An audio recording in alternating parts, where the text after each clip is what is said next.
तो दर्शक बंधु आपण ये भिडियोटी निहाती देखा जरूरी कहीं आपण मोबाइल जदि बहुत जल्दी चार्ज सरी जाउची आउ आपण बैटेरी भी चार्ज रखुना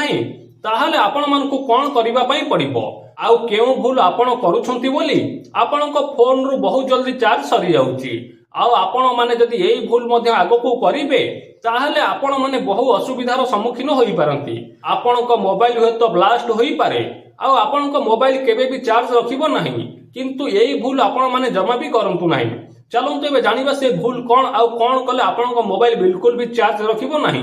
प्रथम कथा हेउची आपण मोबाइल चार्ज सरीबा परे जेबे भी रेड लाइट देखाइबो जेतबेले आपण बैटरी जो चिन्ह लोगो रहितिबो सेथरे जेतबेले रेड कलर देखाइबो सेही समय रे आपण ताकू चार्ज बसांतु। प्राय लोके कौन करंती ना कुआडे जीवा पई सेमानक मोबाइल रे 50% चार्ज थिबो किंतु सेमाने पुणी आउ थरे चार्ज रे मोबाइल को बसाई दियंती जहा फल कि कौन होय कि आपण बैटरी टी धीरे धीरे डाउन होई जाए। आउ आपण माने ए भूल मध्य करंती आपण मोबाइल रे चार्ज थाउ कि न थाउ आपण माने राती रे चार्ज रे बसाई सोई पड़ती आ सकाळ को आपण मानकु फुल चार्ज आवश्यक। आपण माने जदि एमिति राती समय रे मोबाइल को चार्ज बसाइबे किंबा आपण को चार्ज न सरीबा पूर्वरु पुणी आपण माने चार्ज बसाइबे ताहाले आपण मानक मोबाइल बैटरी टी बहुत जल्दी नष्ट होई जिवो।